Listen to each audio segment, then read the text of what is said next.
What's going on, fam? Hope everybody's doing well tonight. We got another real nice unboxing, first impressions, overview, whatever you want to call it, of a couple of White Mountain Knives exclusive Kizers. So one of these you have already seen. I did a unboxing short on it, as well as a reel on Instagram. The other one you guys haven't seen. This is one that I've been waiting to get my hands on for quite some time. White Mountain had it on sale. I finally decided to pull the trigger, and I just got the White Mountain Knives exclusive one. So it's actually better than the standard version, at least in my opinion anyway. I wish the color was a little bit different, but I digress. We'll deal with the color later. So the first one we are looking at is the Munco Clairvoyant. So this is 154 cm. It's a stonewash blade, frag aluminum, button lock. So again, this one is one that you guys have already seen. I've carried it a couple of times. Been playing around with it. I really enjoy this knife. I think this is probably one of, if not the best button locks that I actually own. Typical to Kizer packaging, you get the little, or at least for their standard budget line packaging, again, you get the same little standard pouch that comes with all of your Kizers. You get their sticker, which they're still doing the 10th anniversary stickers, and then the spare hardware. So let's go ahead and take a look at this guy. Let's go ahead and zoom in. All right, so again, this is the frag aluminum Clairvoyant. So you've got some awesome textured aluminum, very nice pivot collar there, pivot with pivot collar. Very reminiscent of what they do on the sheepdogs as well. They use that same design for the captured pivot, and then your button there is in the same type of material. And then coming down again, you've got your flush mounted screws, or pretty flush. They're a little sticking up a little bit. It is not reversible pocket clip, and then you do have your pocket clip. It's got flat screws, but it is not inset. And your pocket clip's pretty standard for Kizer. Really nice retention on that. It does amazing in and out of the pocket. Your back spacer, you do have about a half-length aluminum back spacer with the lanyard pin. I love when they do lanyard pins like that. I think the lanyard holes and things like that get a little bit gaudy sometimes. So just having that hidden lanyard pin, I think, is really nice. Open construction after you get past the back spacer. Then on this side, you do have your T8 pivot screw with the collar as well. And we'll go ahead and take a look at the blade. You have a really nice sheep foot blade, beautiful stonewash. There will be some fingerprints on this because, again, I have been carrying and using it. There you have your Kizer logo with the 154 cm. On the back side, you have the model number, Clairvoyant, and Munco knives. So one thing I will say, of course, Kizer does put a lot of branding on their blades. I don't mind having the Munco and the Clairvoyant on there. That's not a big deal, but having the model number and the big Kizer logo, I mean, we could move some of that stuff up here. Again, same thing with, maybe even the Munco logo. You could have it, put somewhere that's a little more out of the way. But that's just personal preference. Some people really love it. I do prefer a blade that looks a little more sterile, as far as having a ton of billboarding on it. As far as your grind, the factory grind looks really good. Really consistent factory grind. Wouldn't expect anything less from Kizer. You've got just a little, come on, focus. Just a little bit of a sharpening tool. So I'd say you're probably looking at it going about to here before you really start to get too much of a smile on there. And your thumb studs are set back in pretty good ways. So they're not going to be in the way of your sharpening because you do have this little sort of mini choil up here. So that helps you with being able to sharpen the knife without hitting or worrying about hitting the studs. Now, taking out the knife overall, so this is kind of a signature shape for Munco's designs. Really do enjoy the shape of the knife. It's got a great feel in hand. Again, the pocket clip disappears in the hand. It locks in. I'd say if your hands were any larger than mine, which mine are kind of in between a medium and large, I don't know how it would feel because you do have this little bit of an upsweep here. My hand just fits in that perfectly. And then choking up just a little bit there, same thing, it just fits perfect. You've got a pretty decent amount of jimping here. Goes to almost about halfway up the blade, maybe just a little less than halfway. And the jimping is very, very good. It locks you in really well. And then because it goes up so far, you can use it to get your finger on the top half of the blade. Pinch grip, because of the sheep's foot design, of course, pinch grip works well because you have that. You're able to get in on the edge of the blade. The button lock action is phenomenal on this knife. It has been just absolutely great right out of the gate. Zero issues whatsoever. Just hit the button and it falls. Excuse me. Great action. The detent from the button lock is works pretty well. I mean, you put enough weight on it. I mean, even trying to fail it, I guess you can, but I'm just trying barely. Yeah, so you can get it to where you're just barely breaking that detent. But if you put any force behind that button at all, it slings that blade out and with no issues whatsoever. And then you can still slow roll it. And that's the great part about that, is it allows you to still slow roll the knife if you wanted to. Let's listen to the acoustics on it real quick.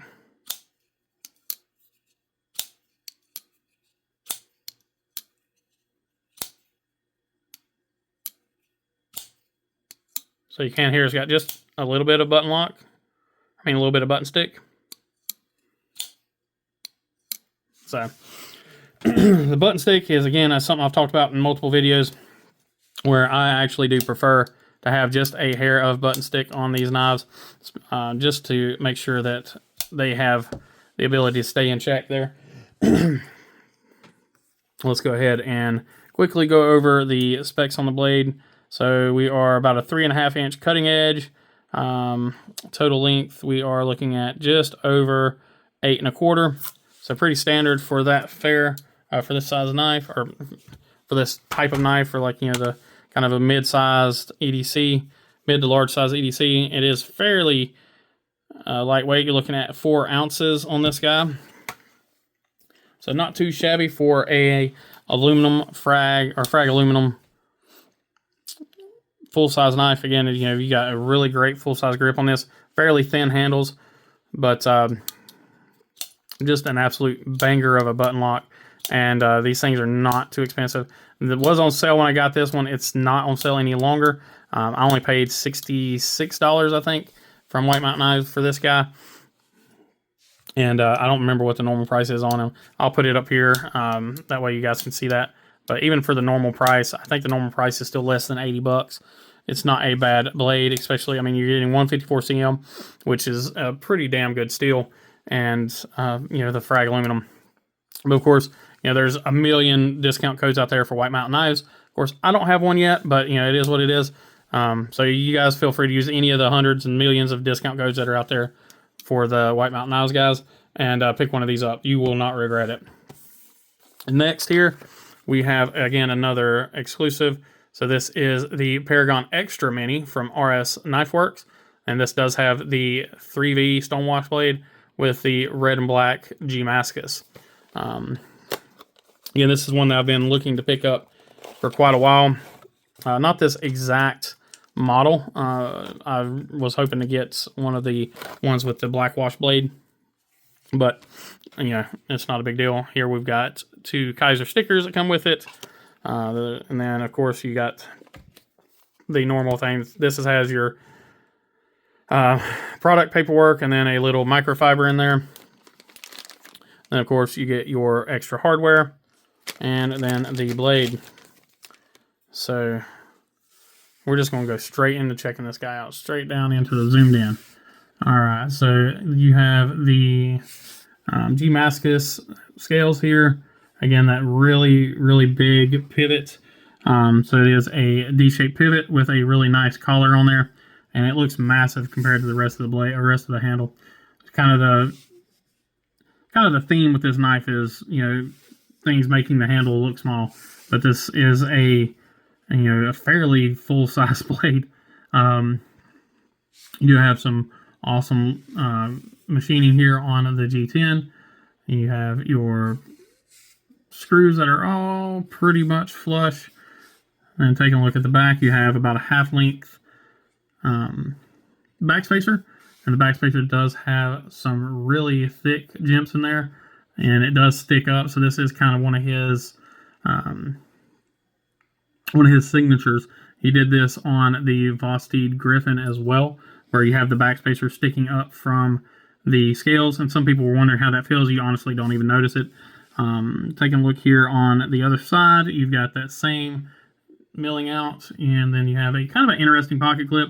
It's not a deep carry clip, and you do have screws that are sticking up. Personally, again, on some knives, I do enjoy that because it gives you the ability to grab this little section here and pull up, which gives you plenty of traction. The pocket clip itself is fairly stiff. Again, this design of pocket clip is going to hold itself into the knife really well. You do have some jimping up here on the top. Same jimping as on the backspacer there. And then on the flipper, you just got some little bitty jimps all the way around. So you can see those there. They do go all the way around the flipper. It doesn't really provide any traction, but because of the flipper's location being almost even or a little bit above, and just a little bit above the pivot, this gives you excellent traction on getting the blade out. So speaking of the blade, this is a chonker, okay? So this is a massive, well, it's not massive. I don't know if you'd call it a massive blade or not. It's a thick boy. It's not a long blade, but it's a chunker. So you've got a beautiful recurve compound tanto drop point. I mean, I don't know what the hell you'd call this thing. So you've got a triple compound grind. So you've got your signature RS Knifeworks compound grind here at the heel. And then you go into, see, is this flat? I do believe this is a hollow grind. I'll have to double check.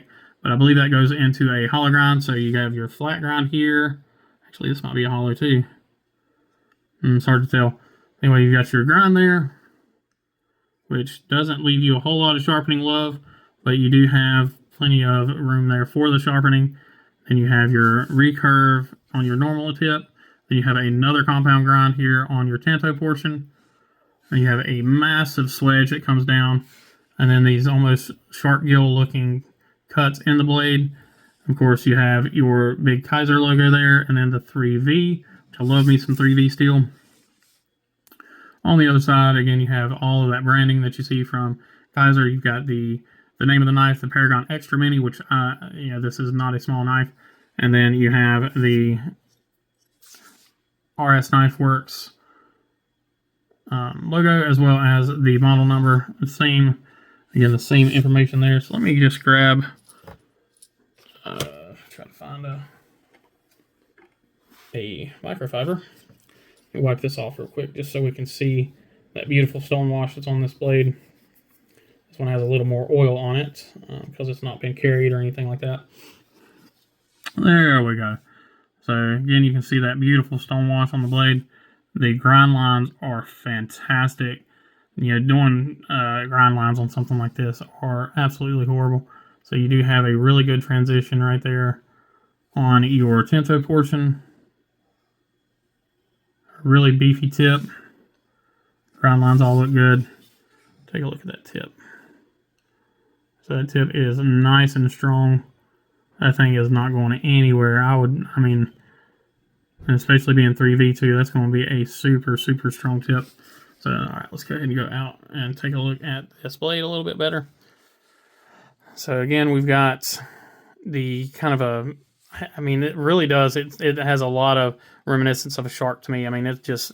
But the way your handle is designed, it just fits in the hand amazingly, because you wouldn't think it would because of how skinny this handle gets, but it's designed and thought out so well. If you look at how it's going into my hand, you see why it's designed the way it is. So this portion here juts out, which gets you right where your thumb needs to be. This cutout here, all this fat in my hand right there, just melts into that. And then you have this extra part here, which sticks out, which fills that gap.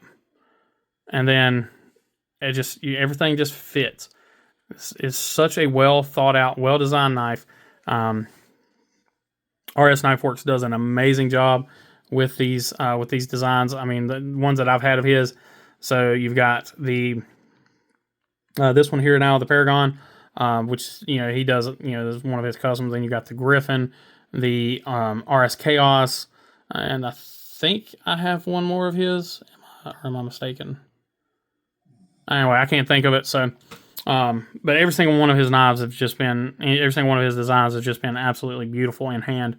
And again, this one's no exception. Action is silky smooth.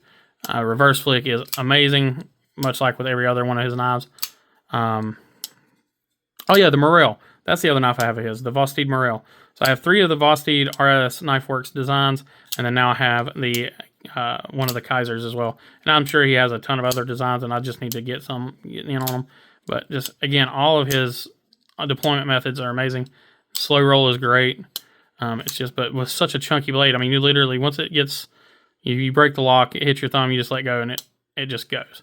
And this is right out of the box. I haven't flicked this around, haven't played with this a lot. This is not broken in. This is just the way it is.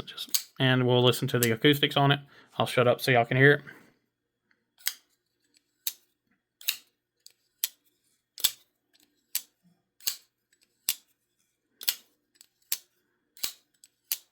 Beautiful, just absolutely beautiful.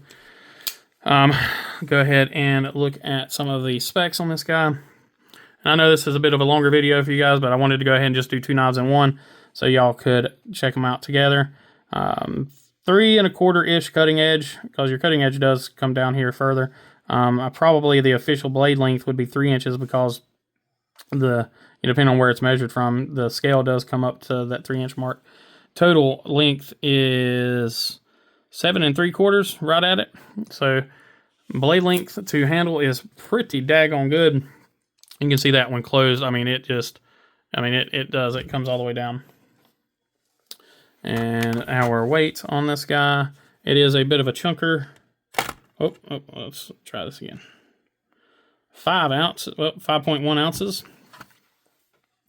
So a little bit heavier than the Clairvoyant, but we'll go ahead and take a look at the lockup and stuff on this guy. So let's go ahead and zoom back in.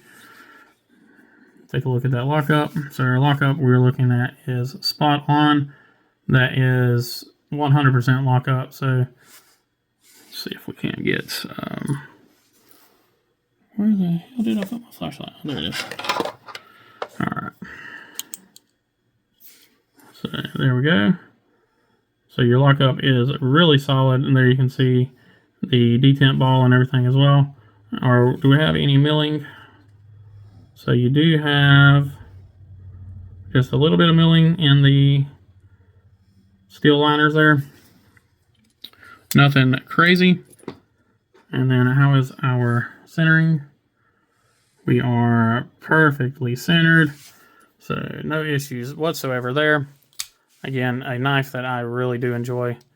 So far, what little bit I've gotten to mess with it, I do really enjoy it so far. I've been drooling over one of the fellow YouTuber, What's the Point, EDC.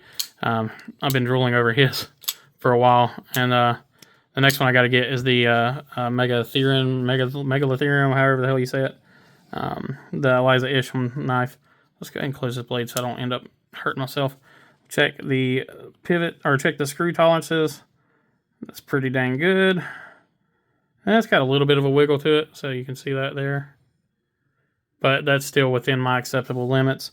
And that is it. Oh, no, wait, there's one there. So the other screw is hidden by the pocket clip, okay. And that one is spot on, no wiggle there. Nothing really there. Nothing major there. Let's check the pivot. Pivot is solid. Well, pivot was very loose. I mean, not loose, but it wasn't tight. Like, I just barely touched it and it unscrewed. So this is definitely going to be a candidate for some Loctite or for some VC3. Let's see, is this, so do the T6 stuff first. Check these on the Clairvoyant. No, this Clairvoyant has T8 hardware. So that's something I did not mention. The Clairvoyant has T8 hardware with the exception of the pocket clip, which the pocket clip you should not have to undo. Most likely it is screwed just into the aluminum, not into the steel, which I guess I could find that out real quick. Let's see how long these pocket clip screws are. Well, or not, because they are too tight for me to undo with those screws. Alright, so our T8 hardware on the body is pretty good. Everything so far. Nothing crazy as far as wiggle. We got a little bit more than usual there. So just a little bit of a tolerance issue there. Yeah, these back two screws have a little bit more tolerance, or a little less tolerance, or whatever you want to say it. They're a little looser than the other screws, but still being a T8, it's not going to be an issue. But that is it, guys. I am going to bid you guys adieu. And I hope everybody is having a fantastic day, has a fantastic week, whatever it is you're doing when you're watching this. And just remember, in all things, just remember to be kind, be humble, be EDC. Y'all take care.